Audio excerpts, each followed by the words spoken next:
Well, I'm starting our, so we'll call this meeting to order. I'll get to my seat.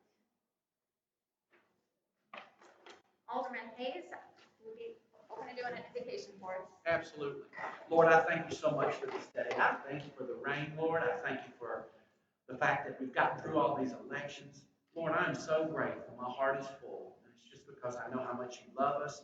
We're looking to you, Father, for all of our hope. I thank you, Lord, for each person that's serving on this committee.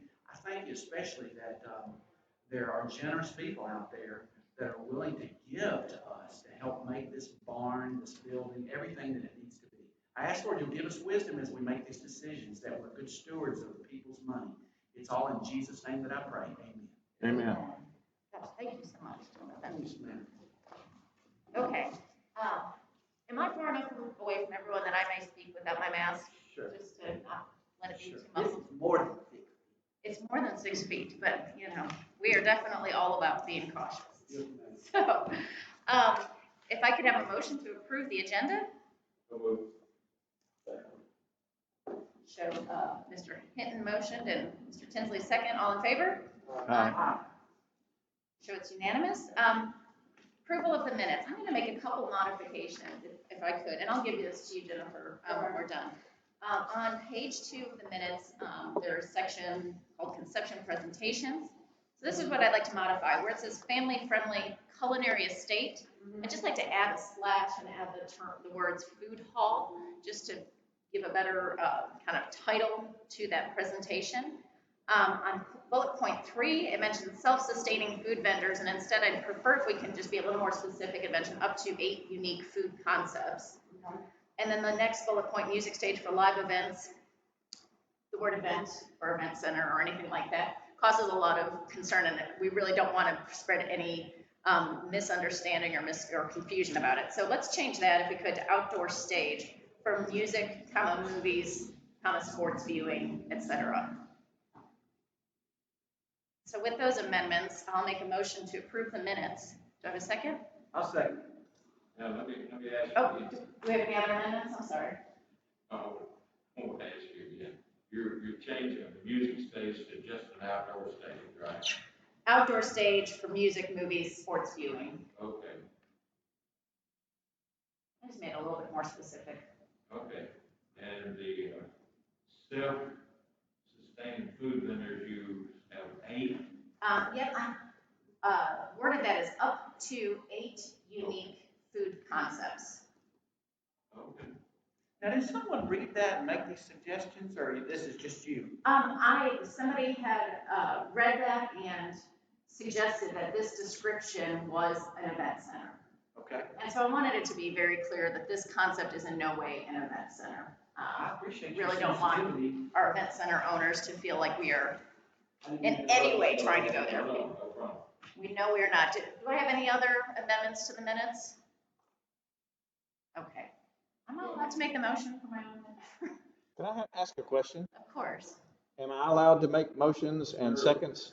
Yes. Okay, Yes, you I are didn't know if that was fully just county fledged member. commissioners or, No, all Okay. members of the committee. So I have a motion to approve the minutes. Let me just strike that from my original. So moved. Mr. Hayes, Alderman Hayes, the motion. Second. Second by Mr. Hinton. All in favor? Aye. Aye. I show it's unanimous. All right, thank you. Like I said, Jennifer, I'll give you this just so you've got my words too. All right, so I'm just going to give several updates, and at the end, I think, well, along the way, we might have some opportunity for discussion. First, I want to update everyone. If you've driven past the barn in the last 24 hours or so, you might have seen some heavy equipment or concrete blocks out there. I can show you the picture later if you want, but there is some staging. White House Utilities is planning to do some infrastructure improvements along Nashville Pike. And so they've started bringing some of the materials. They'll be doing something there in the right of way. Maybe they're going to need to take down an aluminum fence and replace it with a nice, idyllic white wood fence. I don't know. I'll find out who I can ask about that. I know it's right up there at the right of way where they're going to be doing some utility work. So just in case you're wondering, or anybody asks, that's what that is going on. Also want to update I'm sorry, say it one more time. There's doing a staging for. Utilities infrastructure Okay. upgrades in the right of way. That's not just for the Coleman Barn. Not at all. No, it's just An upgraded White House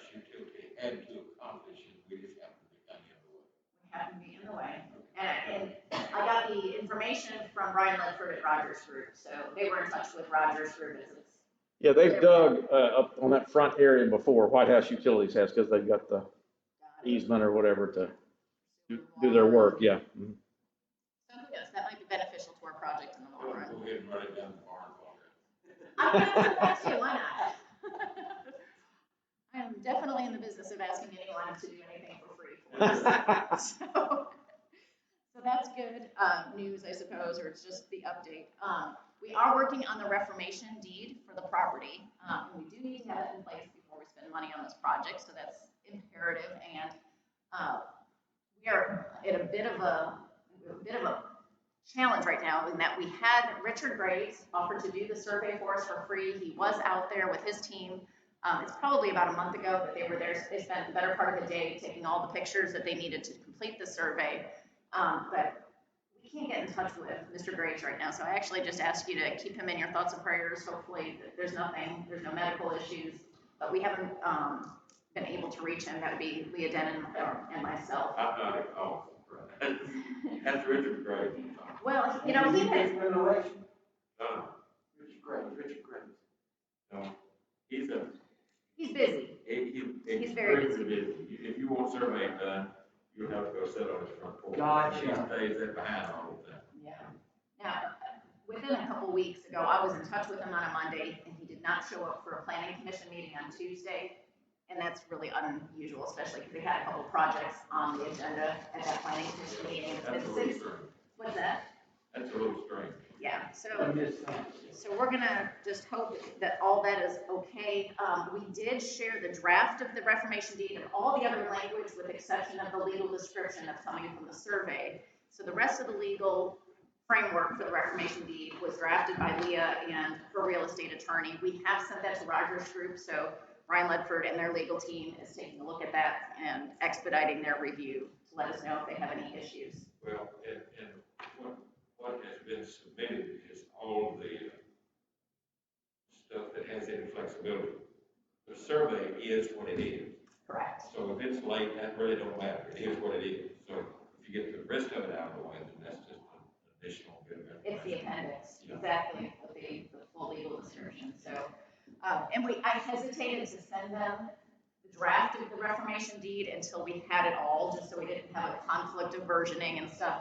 So we did hesitate for a while until we realized we just didn't know where that survey was when it was gonna come in. We went ahead and started the review process. So hopefully that will get done sooner than later. The bid on the roof project did go out more than 2 weeks ago, and on October 28th, we had a mandatory on-site meeting for anyone interested in bidding on the roof project.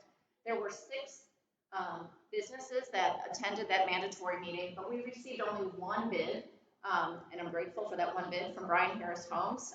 The bid opening was last Friday at 10 a.m. It's been recorded and open for public inspection. At this point, we have not accepted that bid. Obviously, we need a reformation deed, so that's part of the issue. And we're trying to make sure that everything in that bid is necessary. Starting to look at some of the line items just to make sure that the bid is complete and accurate. And so we're reviewing that. But at this point, nothing has been accepted. Is it good for 30 days? It is good for, I believe 30 days is typical. Let me just make sure. I'd love to tell you for sure. The proposal is valid for 90 days from the date of the bid opening on November 6th. Is there a statement in the petition for bid, request for bid, we reserve the rights to reject any and all bids? We do. As the bid was posted, bid notice was posted, it does indicate that we have the option to reject all bids. I would also mention, in speaking with this contractor, Matt Harris, he is looking to make sure that any opportunities for savings are taken into consideration. Lumber, for example, is one of the prices and one of the cost issues that has really escalated in recent months. And so he said that if lumber prices come back down to where they should be, he'd be very happy to work with us to deduct his bid by the amount necessary or appropriate. So he's looking for that. I've also put him in touch with Simpson Strong Tie. and I don't know if I don't think I had this information a month ago when we met, but Simpson Strong Tie has offered to donate all the fasteners, connectors, the anchoring plates for this project, which I don't have a dollar value for that amount as of yet, but it certainly is a gracious offer, and so I've also connected Matt Harris and our contact at Simpson Strong Tie, so they can start looking at what that looks like and how it would work. So very grateful to them. Do you know where he got his numbers for the roofing material? I know, let's see. I know they are certain, C-E-R-T-A-I-N, and then capital T-E-E-D, Certainty Pro Shingles, was in the original spec package. The bid indicates that they are not currently in production due to COVID-19. However, we expect them to be available in time for this project. So the source, I don't know, but that was the asphalt shingle, the specified product. Do they also bid on a steel roof or? Yes, No.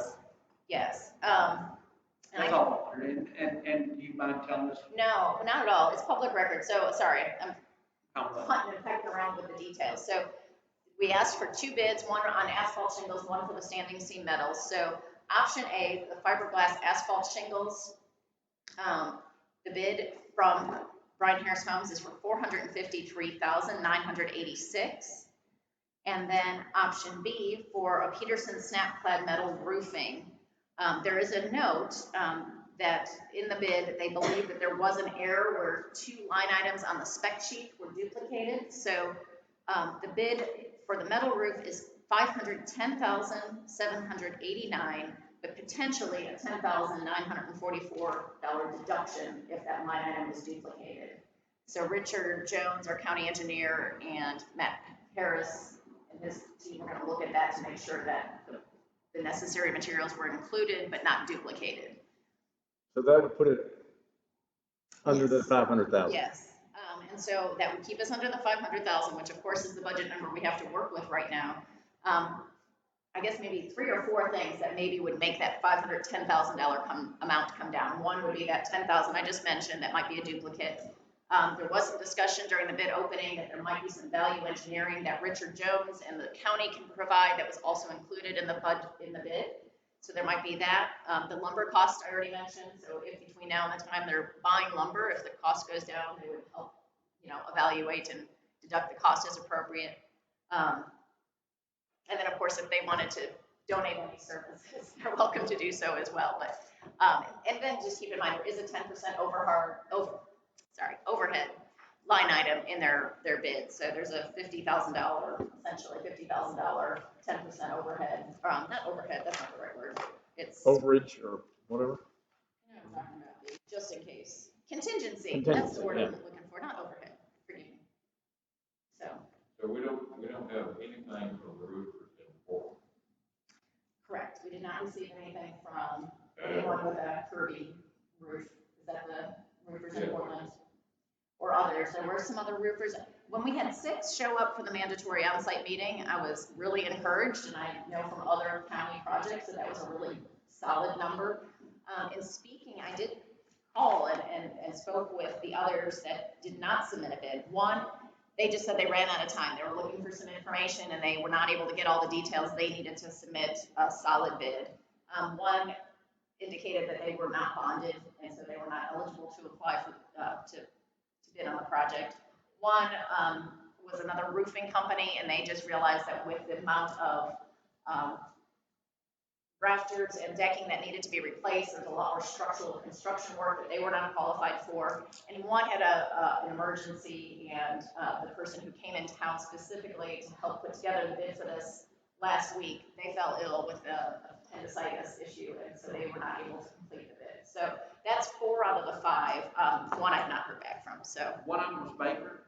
the one that had the appendicitis issue was Baker Roofing. Okay. Yeah. They're They've done- great. They are, yep.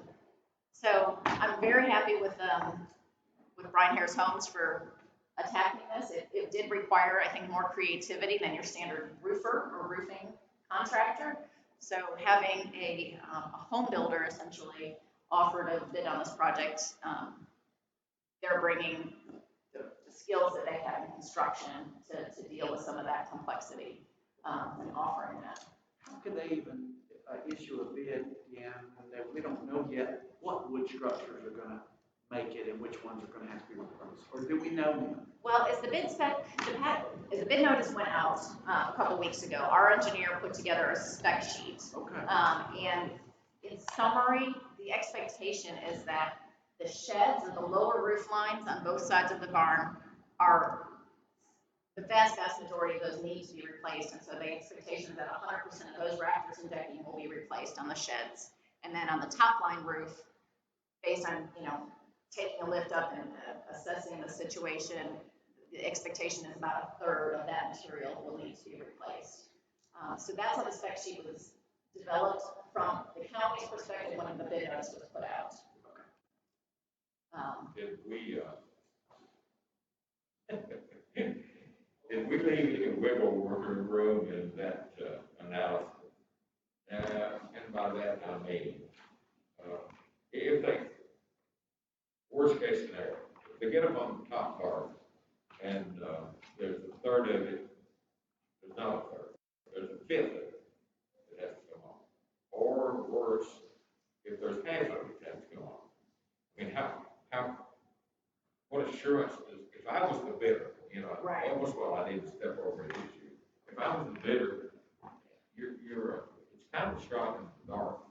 And I'm wondering if, and I don't know how to go about doing this.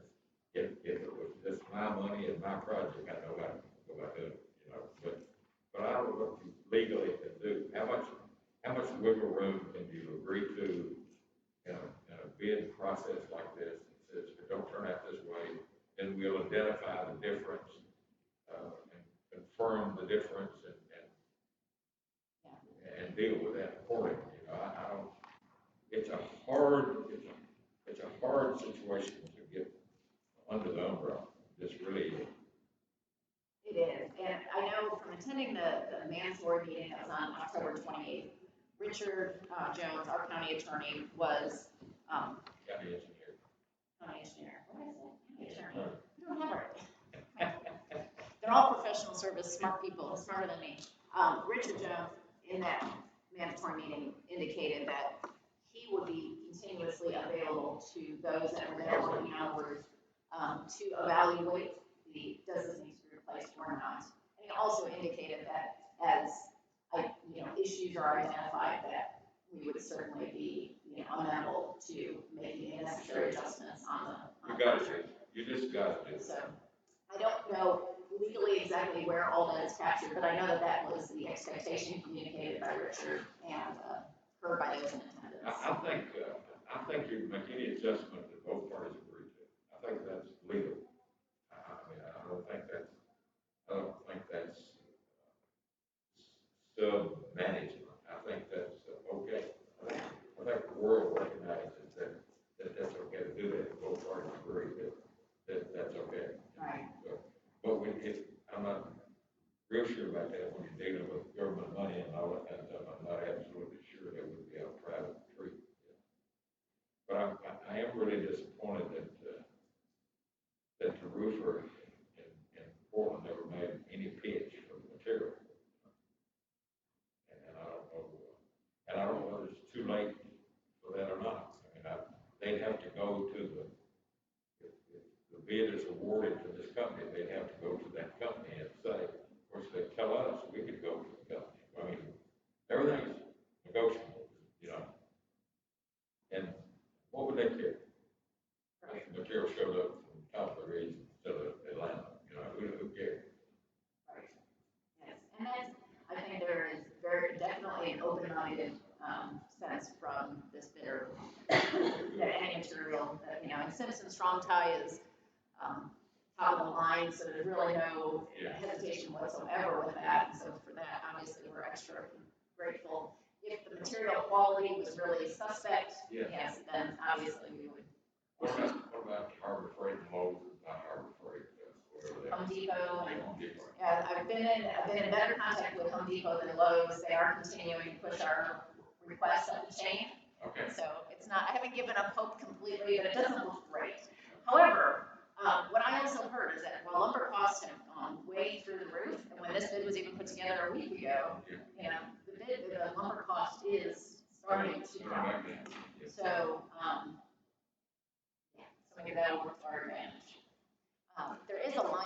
in the spec package that we sent out and as it was completed, that also includes an ice and water shield and tarp for up to 6 months.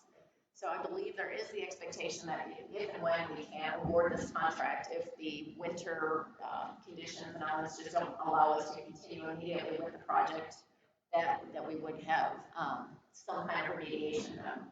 And that's included as a line item in the bid. How long do they have to complete it once it starts? As soon as it can be done safely. And I would say, I mean, those were Richard Jones' words was, there is no deadline. So there's not a thing like if you're not finished by this date, you've got to pay us $500 a day until you finish or whatever. But we're gonna have to get more bids, aren't we, since only one came in? With due process, my understanding is that we run the process. It is often, I know it is often that we put a bid out and we don't get a pre-bid minimum. That would be ideal, but I think once the process is run legally, it's been noticed, we've had mandatory. I think we have jurisdiction to go ahead and accept the one bid. Even the one that had appendicitis or whatever, we can't give them a little more time. Only if we reject all current bids and open the process up again. Folks from Portland. Apparently they're not gonna, Okay. I mean, they do the slam with that. Yeah. They let it. That just shows you people are not pushing over crazy to get at this job. This is a tough job. It is. There's a lot of unknowns. You're talking about legal country. Absolutely. Now, here's I would like, the conversation needs to go on about engineering. What charge is in their bid for engineering? There's not a line item for engineering.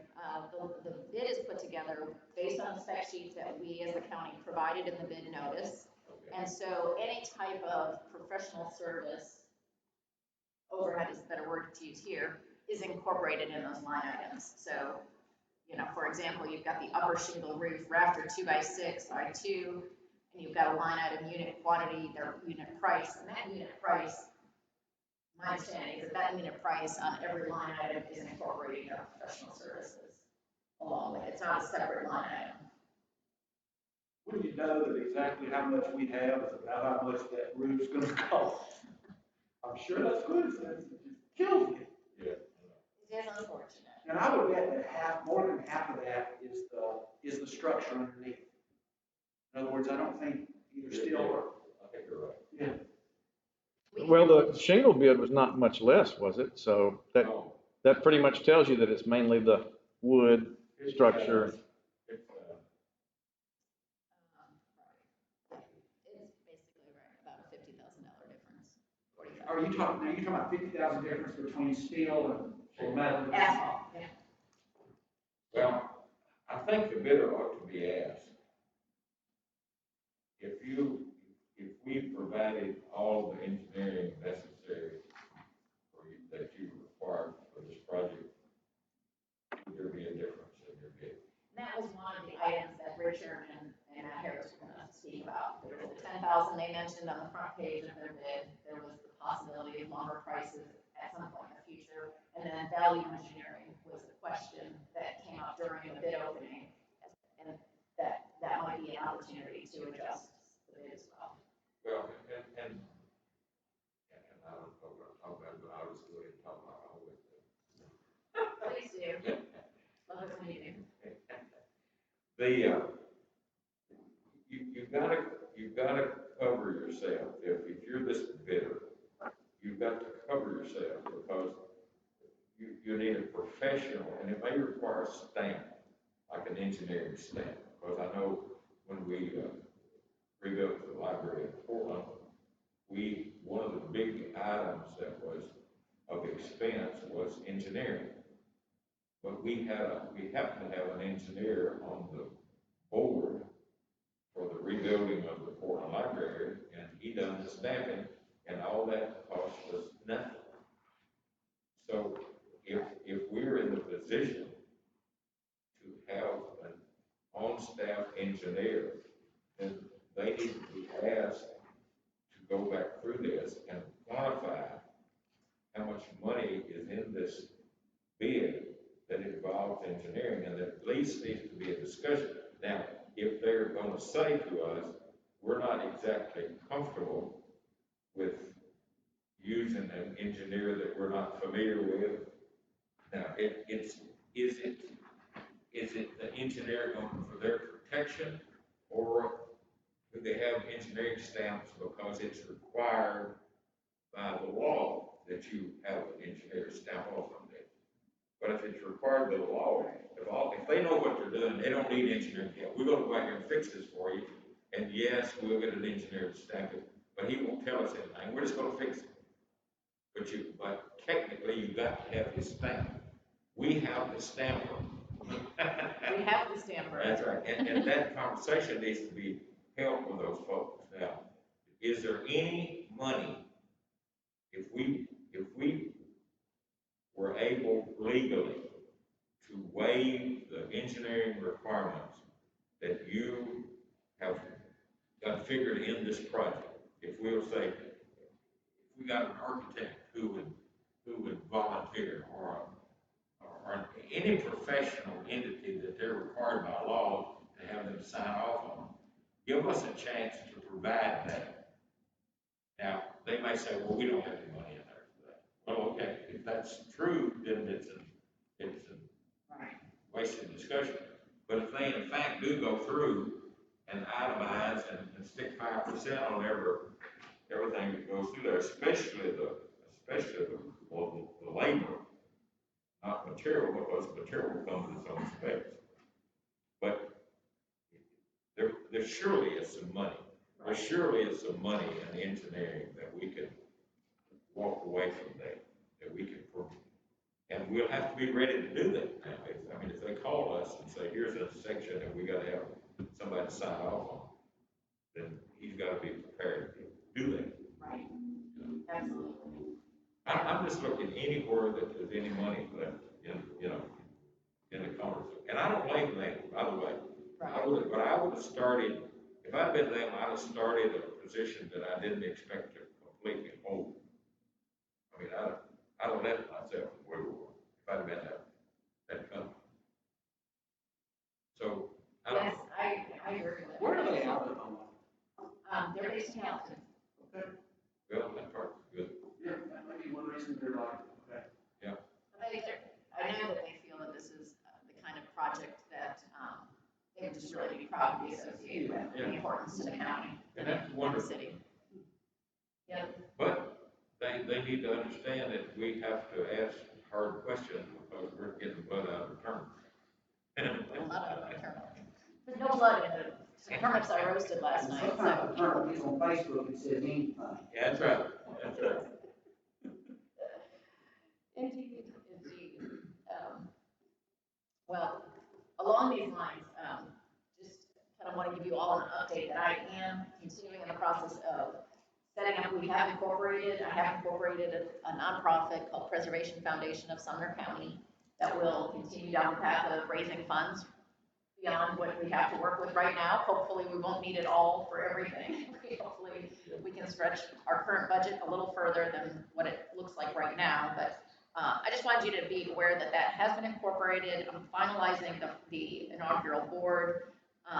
We're still working on the tax exempt filing with the federal government. It's incorporated as a nonprofit, but the tax exempt. I need to raise some more money before I do that. That's what it comes down to. That's another big bill. But one of the key things that our board will immediately provide to the community is a plan for sponsor recognition. So I've mentioned before during our last meeting that we had Richard Graves, and I feel confident he's going to come through sooner or later with that survey. We had several donors that contributed through GoFundMe. We have Jill Brewer Designs, who's doing the graphic design work for the nonprofit. George Phillips is providing pro bono legal assistance for the tax exempt filing. And now I can add Simpson Strong Tide to that list. So we already have a healthy group of supporters for the foundation and for this project. And once I have that sponsor plan available, whether you're bidding on a roof or a set of windows or concrete or fencing or whatever might come up along the way, we'll continue to encourage businesses to partner with us. So that's one of the things coming out of that nonprofit. Also, I'll just mention, I'm on the cusp of launching kind of the first big fundraiser for that group, and that's the Build Career G Glaze. I've shared those before. I shared them when we had our August commission meeting, and I think I mentioned it before. So we'll be we will be recognizing contributions at $500 or $1,000. Thank you gift, a premium. It is a Yes. very, very nice thank you gift. So that is coming, and if you're not on my list of Comer Barn updates and you're interested, make sure you let me know. You too, whoever you are, wherever you're sitting, or if you're online, let me know. We'd love to have your support. Also, just to save the date, Friday, February 12th, there's going to be an event in Gallatin. It would be like this weekend is Tinsel and Treasures, so we have a holiday themed shopping event in Gallatin coming up, and then the weekend of February 12th through the 14th is a chocolate themed event, as you might guess, with Valentine's Day part of that. So we will be renting the Palace Theater on Friday night and doing an event in the historic Palace Theater, and just bringing together some friends that want to support the project. So that should be a fun night. So save the date, like I said. The last thing I really want to mention is that I believe the next step that we have is taking the ideas log as far as barn usage ideas, many ideas that we've collected, the 2 ideas that were presented during our last meeting, and continuing to engage the community for feedback on the concepts, on their ideas, and generating additional input to the conversation. So you might have heard of there's a term called charrette. And a charrette is a community design session where it's a facilitated process of getting the community to provide input or feedback on your existing ideas, generate new ideas, and really just facilitate a dialogue to gather input. So this would be another great area for a professional service provider to get involved and help do that for us, to help facilitate that process. I have talked with Jim Harrison of Civil Site Design Group. I've talked with Randall Coy of No Box Consulting. I've talked with Charles Alexander with the Tennessee Small Business Development Center. I think GNRC, the Greater Nashville Regional Council, they have done that kind of work locally. They've done that work with Gallatin and some of their strategic planning. So those are the ones on my radar. If you know of others, or if you have other ideas, I would really value the input at this point, because I really think that that's kind of the next stage, is we want to continue to generate ideas and figure out which ideas have the most merit and the most appeal to everyone in our community. So you are welcome to continue to think about that and let me know what your suggestions are. Commissioner Tinsley, do you have anything? You look like you have some ideas you're contemplating. All right. You know that we must not forget that we're sitting right in the middle of country music. We should not forget that. There's- You're absolutely right. There's probably 10 or 15 major acts that would do fundraising concerts. I definitely think so. I don't have a new date. Barry and I and a few others had started talking about a barn raising event, and I think that should be an annual event. There should be a barn raising. We didn't do one this fall because of my health and because of COVID and the inability to. Don't need to do it this fall. Yep, but I definitely think a barn raising it's in the future, and I agree. Not only might musicians be helpful in raising funds and helping us, have an event and raise funds, but I think musicians might also have interest in investing in this renovation. Yeah. And I'm very open to hearing from them if they want to discuss it. You got the whole report and all those folks. I suspect you couldn't keep them off the stage. You start something. I'm sure you get running with one way to wonder what he. It's all right. He can get a crowd going, I'm sure. Yeah, He would get the crowd going. So that's all I have. I know I did a lot of talking and a lot of updating. I'm sorry, I need to go. No, absolutely not. Here's what I would really like to see us accomplish. I don't know how to do it. friend here mentioned that coincidentally, the money turned out to be exactly what we had. Now, that's a problem. Now, We need more money. yeah, but what we need to do is make this committee very comfortable. If the issue comes up and somebody says, well, I knew it was gonna be that amount of money, because the word was out that that's the amount of money you had. Now, the bidder needs to help us put that theory to rest.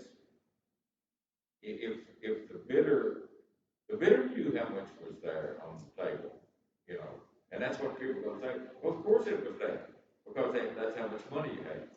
Now, if the bidder forced his bid to come into the budget, that's a good thing. Right. If the bidder forced his bid to come up to the budget, that's a bad thing.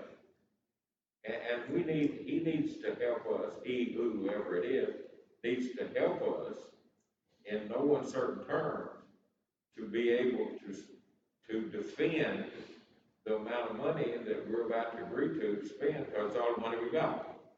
You know, I mean, if he'll tell us the first set of numbers we put together was $200,000 more than what we wound up with. I mean, we whittled and chopped, and we did this, we did that, and we knocked out $15,000 for engineering that we had in there to start with. Don't you go first? Talk to us. Give me the answer that I'm going to ultimately have to have when people ask us, how did you come up with that amount of money? Or how did the bidder come up with that amount of money? Well, unfortunately, we only had one bid. If we'd had That's right. two or three, Yeah.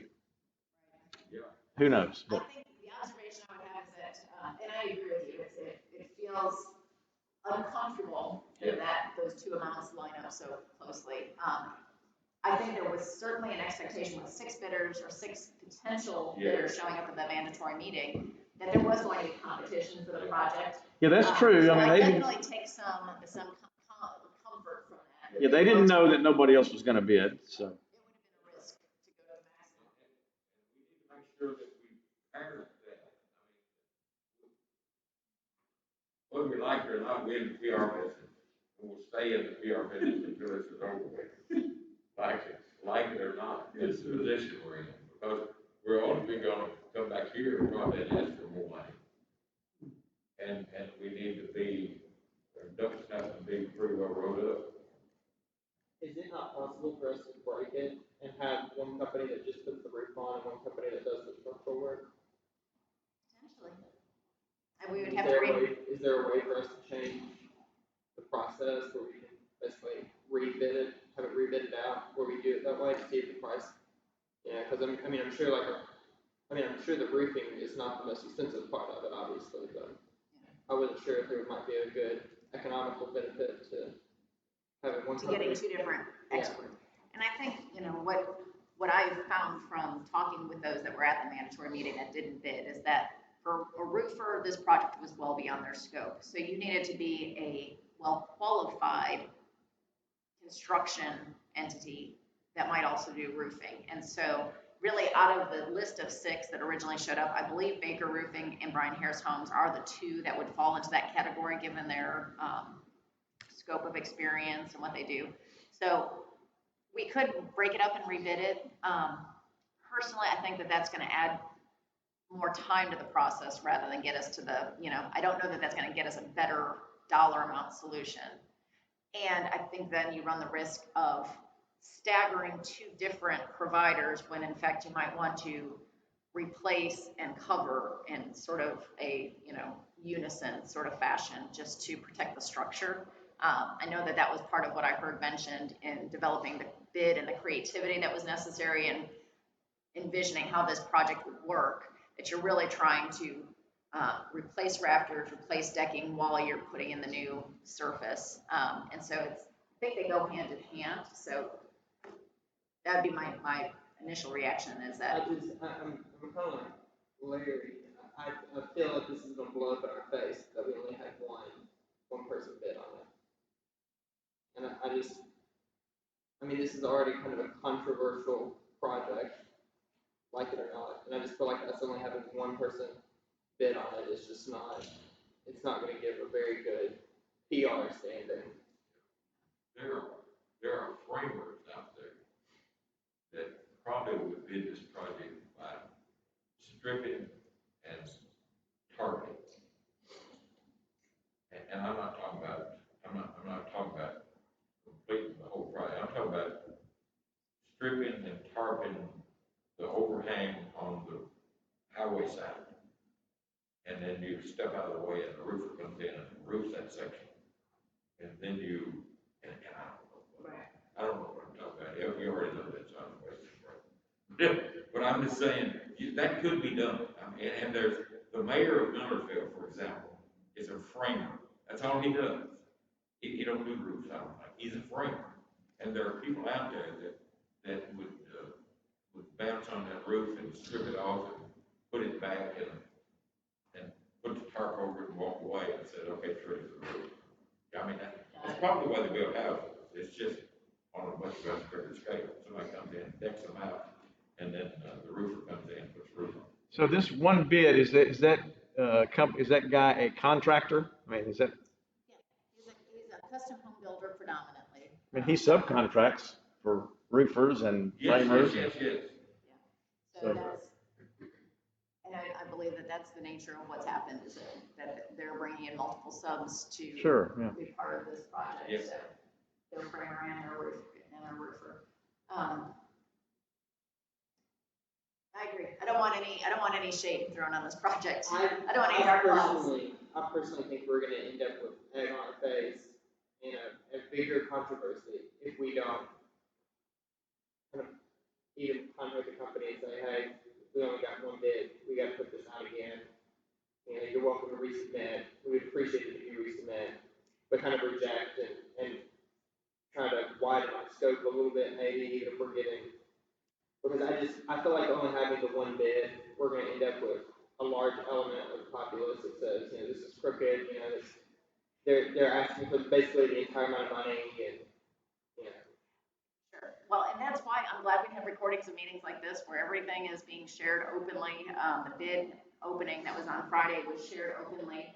I'd say one of the things that was mentioned during the bid opening is that, yes, it's really unfortunate that we only have one bid, but it really is unfair to that one person who did meet the deadline and worked their tail off to come up with that one bid, to reject the bids simply on the fact that they're the only one that showed up, because now their bid is public record. And now any other, if we reject all the bids, the one bid, if we reject them and run the process again, they're put at a competitive disadvantage with other bidders coming in, knowing their proposal.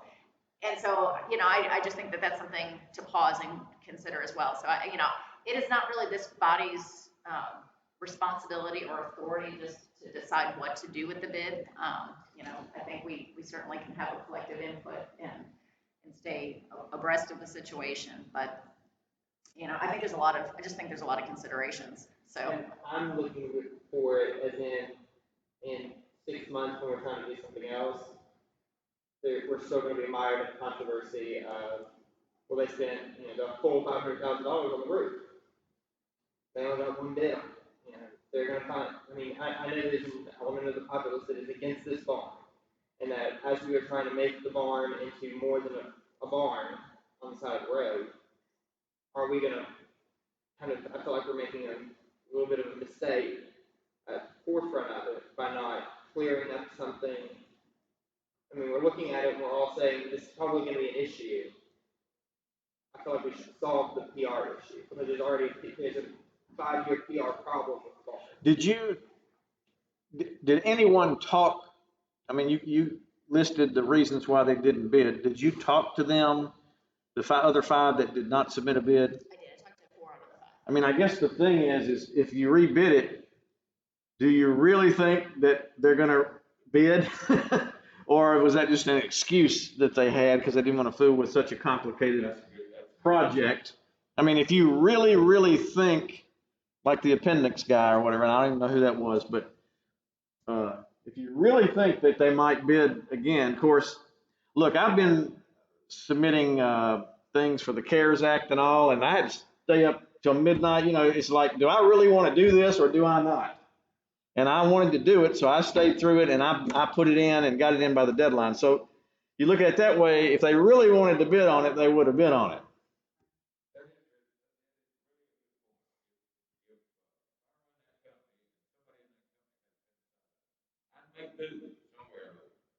And I'm not questioning, I don't know if they would really wanted to bid on it or not, but that's the question we have to, or somebody has to decide. How long does it take if it's rebid? How many weeks does that add to the? About 3 weeks. We need a week to notice it in the paper, a few $100s, I think $250 maybe to pay for Because the. what's really going to be bad is if you rebid it and then you only get one or no bids, because we've made the one bidder mad or something. And then we have no bids, so that's the risk that you take. Of course, I know I work for the state and we bid these welcome centers all over the state, and TDOT a lot of times would say, okay, we've got $2.4 million for this project, and the bids come in at $5 million, and it's like, okay, we're going to have to redo it. They redo it all the time. It's just part of the business, part of the job. But that's an interesting question. Like you said, it's not really up to, I mean, it's up to the commission, I guess, but it's not up to me or. The commission has done their job, and this committee doesn't have, like I said, really jurisdiction over accepting or not accepting the bid. We certainly can provide. I don't think you're right. I don't think it's up to the commission. The commission has already approved the funding. Okay, so who is it up to? Is it up to the county mayor or? So the bids are submitted to our county finance department. So, the amount has been approved. The project went out to I bid. see. The bids are submitted to the finance department. The bids were opened in the mayor's conference room. The county engineer has worked in concert with the mayor's office and finance. Well, there's two sides to it. One is just like you said, you got the one bidder, you don't want to run him off. But on the other hand, if you rebid it and then nobody bids or that, then you're really in a pickle then. So I don't know.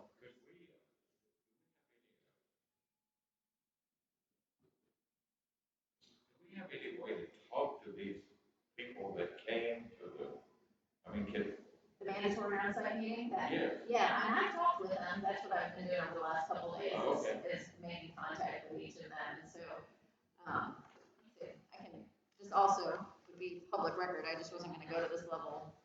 We had Best Choice Roofing, and, I think they're also based in Hendersonville or Gallatin. They realized that they did not have the sufficient skills contracting skills construction skills to deal with it. There was another company, WCC, I don't know what that stands for, but Water Control is the name of their company, Water Control Company. Is that on Saundersville Road, right there near the library? Is that WC? I may be thinking of it. No, no. Okay. That was a call center and it's sold and now Oh, it's okay. for rent. Or so. They were trying to put a bid together. They ran out of time. There were a lot of questions and concerns about it. They didn't necessarily know. They just didn't get their act together in time. I shouldn't say their act together. They didn't petition us for more time. They did not. No, they were in contact with the engineer's office, and they just indicated that they were not going to submit, that they had run out of time. Baker Roofing is where they're disappointed that they were not able to submit a bid. They had the person who came in from out of town with appendicitis, and it just, as a result of that situation, they dropped the ball, and they know they did, and they're disappointed that happened. You have Above All Roofing and Exteriors, and they're not bonded, so they were not eligible to submit. You had Two Rivers Roofing, and they did not respond to my message. And then we had Brian Harris Homes with a bid that was submitted. Well, So that's the six. We've got lots of answers for lots of questions, but you know how it is. I mean, the appearance study, what's going on. Well, we've done all we could do. We got, how many, was there? There were six. Six. Six, and we wound up with one bid. I would, overall, I think my leaning is to defer to our county engineer as he works with this one bid. If there are opportunities to reduce line items and reduce items out of the bid, but if ultimately there's any discomfort that they really are the best solution for this project, then we will, what's the word? You know, we'll reject all bids and start again. And so there's really, I mean, there's no reason, well, there's many reasons why we wouldn't want to do that. You know, we want this project to keep moving forward. We want it to get dried in so that we can get investors in the community more interested in what's going on. We don't want it to get any worse over the winter, you know, so there's a lot of reasons why I don't want to see it deferred. I think we've run the process fairly, so I would not be opposed to continuing and allowing, you know, if this bidder and Richard work out the details. I'm not opposed to that conclusion, and I'm not opposed to rejecting the bids and starting again. I think that there's a lot of pros and cons for both of them. I feel But really bad about the successful bidder if we kick his bid out because nobody else bid. He had no control over whether anybody else was gonna bid.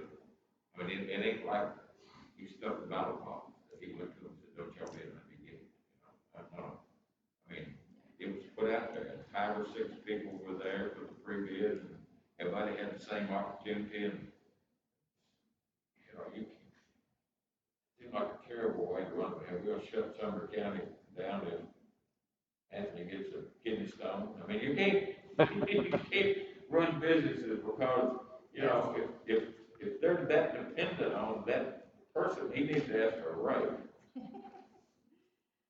It was definitely a disappointing. And have you talked to the engine, what, is it Graves?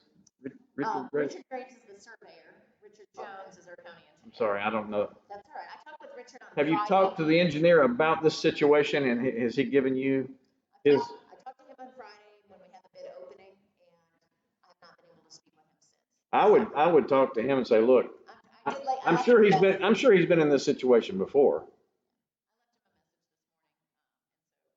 was hoping to have, just a little Sure, more input yeah. from him, but I trust him. So, I think he's working This isn't the really first hard. time this has happened, because I know with the state, we had a lot of times, we were thinking 10 people are gonna bid on this welcome center, and then all of a sudden 2 bids come in. They're both too high. I mean, you just never know. Sometimes working with the government or for the government, it's actually puts you at a real disadvantage. Certainly. It just really bothers me. Yeah. Because I mean, I would rather pick up the phone and talk all of them and say, well, and hear their voice saying, Yeah. listen, this is such an expensive deal, we just. Yeah. And to be able to call the folks that did give us a bid and say, we don't mean to be offended, but we're concerned about the optics, and just wonder, would it be able to, but you can't even do that. No. You're fine.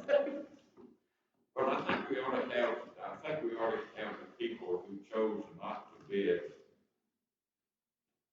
And I'm not talking about on record, but yeah, on record. And I'm not talking about in front of the county commission, but I'm talking about somebody ought to be able to have a conversation with them, probably you, and just let them give you a clarification of why they were elected. And if they say we run out of time, okay, you just have to accept that. But because I would like to have that as a resource for myself when the discussion comes up. Is look, we've talked to every one of these people, and invite you go talk to them yourself if you want to. I mean, here they are. We can tell you exactly who was here on the pre-bid. Newspaper reporter. That's right. Well, and I kind of agree with that. We always send you a while ago, Dan called X company at X time. Yes, Asked them, point blank, that's right. what happened, and they said, well, we just ran out of time. That way, when people are posing questions and we're all getting emails and the line of people to talk is out the door because of this bid, we say, well, here's a chart, this is what happened, this is how we only ended up with one. Yeah. We're just in a precarious position because, just like we discussed, you don't want to run off the one bidder, No. and it's not his fault. No. But on the other hand, I still believe if they really wanted to bid, they would have found a way to put in a bid. I just think they decided it was too much.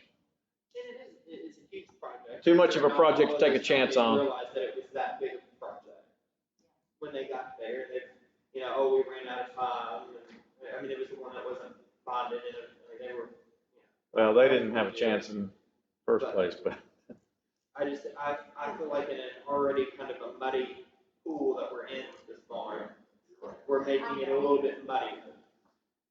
I would love nothing more than to make it crystal clear and all sunshine and roses. I would love to get rid of anything negative.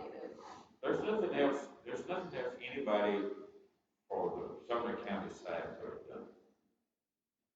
We put out the word in a 3-minute meeting, everybody heard the same information, told everyone exactly, nobody called and said, we'd like to have another week. Could you give us another week? I don't know whether we're allowed to do that or not. I don't think they would have been allowed to do I don't that. think we're allowed to do that. Okay. When That's it's noticed, probably why it's not a big call and ask for an extra week. Because I'm pretty sure that it's kind of built into the thing, you know, you've got this time slot, take it or leave it. well, I will send, Jennifer, I will send you, just since we talked about it now a few different times, different ways, I'll summarize and I'll put the information and the responses I received, and I'll have that as part of our minutes from today, just I so. just don't want us to be in 2 months or 2 years or whatever, we're trying to get, you know, another thing going on, and they're saying, well, you know, they couldn't even get people to bid to the roof, and, you know, so-and-so got their buddy to come out and pay them to pull them out. I don't want that to be in the way, 2 months or 2 years or whatever, when we're trying to do something else. I hope it's sooner than 2 years, but I agree. All right, well, thank you for the discussion, and thank you for, hearing everything out. Is there any other new business that anybody would like to add? Then I just need one final motion. I make that motion that we adjourn. I made a motion. Until next month. Thank you. If I don't have anything productive for us to do in a month, because it's December and holidays and things are, you know, whatever, we might cancel this meeting, but I'm hoping that there's an update on this roof, and at a minimum, we can discuss that. So, all right. I guess we could talk to them. Would it be any advantage to the members of the committee to talk to the engineers to have some understanding? Getting stuff on there. If you give us any admonition